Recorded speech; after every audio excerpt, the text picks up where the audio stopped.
Welcome inside the Somerset Patriots clubhouse as we celebrate Black History Month. Stephen Cusumano joined by our very special guest, former Yankees player, coach, and World Series champion, Willie Randolph in the house today. And first of all, Willie, thank you so much for joining us. Well, thanks for having me, man. Good to be here. Good to sit and talk a little baseball, getting ready for spring training. Thank you for having me, Stephen. Well, I got to definitely start with the jacket because that is really impressive. Tell us a little bit about the jacket going on there. Yes, this is my prize sweatshirt hoodie that I wear all the time. It's all the seniors of all the Negro League teams. You got the Homestead Grays, you got the Pittsburgh Carpets, the Black Yankees, you got the New Bears. So we got everything here, and I love wearing it because it almost gives me a sense of vibe when I'm wearing it because I'm a big Negro League historian, and I love talking about my guys. So it just feels good to have it on. And we're going to get into all of that, but I got to start. First of all, you're wearing the Brooklyn hat, and just coming from your background in Brooklyn, what did the pioneers of baseball growing up in your community like Jackie Robinson mean to you? Well, Jackie meant everything, Stephen. I mean, he was the guy that inspired me.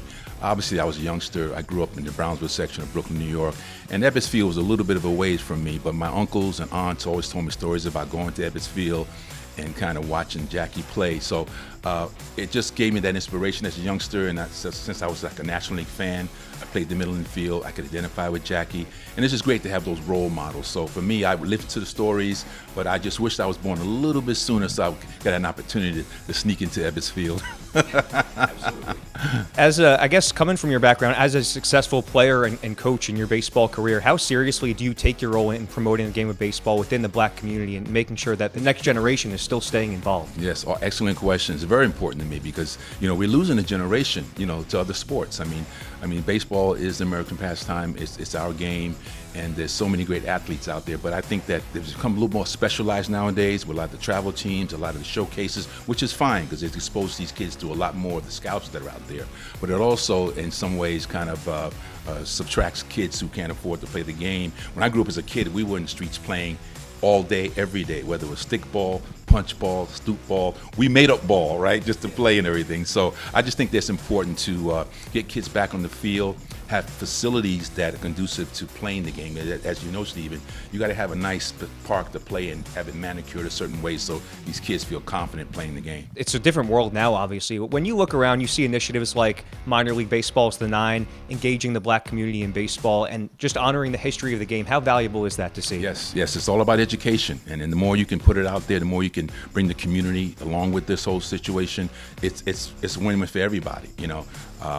Just having an idea of the history of it, the idea of players on different sizes, shapes, colors, and how we can all come together and kind of play the great game of baseball. So I think that when you're in a situation down here, especially in Somerset, you guys do such a great job, fan-friendly.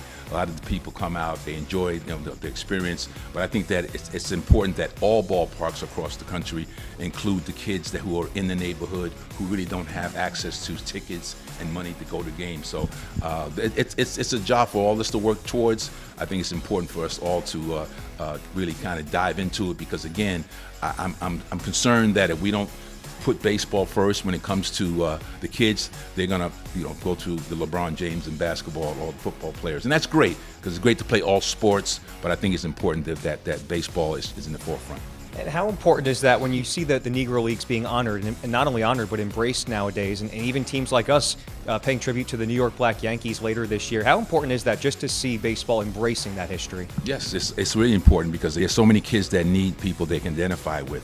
And it's just a rich history. Think about Jackie. Jackie wasn't just about a great athlete. He was all about civil rights, and it really in some ways changed the country. So for me, it's just from a historical standpoint, it's important to understand the history. That's why in some ways you can share this with your family and friends, your aunts and uncles and things of that nature. So it's just important to just keep that legacy going because if you don't keep it and feed it, then it kind of falls by the wayside. And I think it's so rich and there's so many great stories to be told about some of these great athletes going back to, again, I mean Jackie wasn't even the ideal choice at first. Guys like Monty Irvin and guys like Larry Doby, Elston Howard, former Yankee. Elston Howard was the first Black Yankee, when it first finally integrated. But Elston Howard was a tremendous player. He served in the war. He served in the war. So he was a guy that had put his career on the back burner, but he paid his dues. And when he got an opportunity to get called up by the Yankees, he was an MVP. He and Yogi Berra were battling every year for the position, even though Yogi was the guy. I mean, Elston was beloved on that club, and I believe that if he could have played at an early age, if he got started earlier, I think he could have been in the Hall of Fame, and maybe should be in the Hall of Fame today. Absolutely. And you talk about, I guess, some of the programs to carry on the legacy of the game, especially within the black community. The 9 program that minor league baseball has and the RBI program. Talk about some of those different programs. Yes, and there was one that Curtis Granderson, CC DeBath is involved with the Players Alliance, and that's tremendous also. I mean, again, it starts with RBI. You have the Hank Aaron Invitational down south that they bring in some of the best players across the country to play in these tournaments.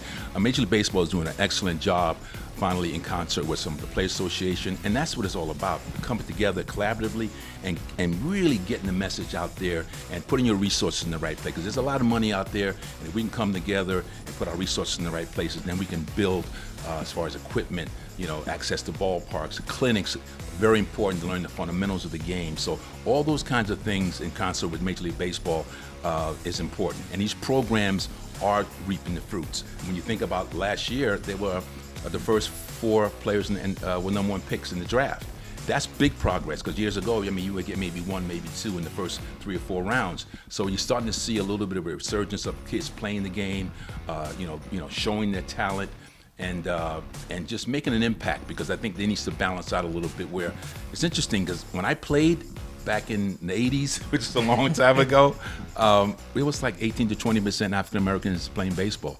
It bothers me, but we have to get back to that, because nowadays it's only like 7 to 8%. So we've got to get back to evening out a little bit, because there's so much talent out there. Being able to see these great athletes do their thing, it's just great for everyone, and the entertainment dollar is just off the charts. And I am glad you pointed out, because you talk about the progress and the resurgence you're seeing. I guess we'll end on this. Going forward, what other progress do you hope to see from this point on? Well, to continue to do what we're doing, just building on that. Because I think once we build on it, Stephen, I think that we'll see the progress. I think we really will. I think also, when it starts with education, obviously, but each club, taking the initiative to get involved. I mean, what all these teams are doing in Major League Baseball is a start. It's not just about, Jackie Robinson Day or Black History Month. We need to kind of keep this going over the course of the season. I mean, honoring people like Roberto Clemente, unbelievable Latino player, one of the best players of all time.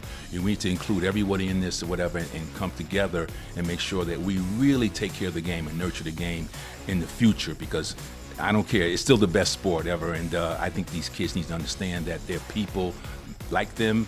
There's a way to get there, and it's tough. It's tough hitting a baseball, but it could be done through hard work, perseverance, and just loving the game. Willie, thank you so much for keeping us educated. Thank you so much for your insight, and thank you for joining us here. Anytime. Call me back anytime. Thanks for having me. Appreciate it.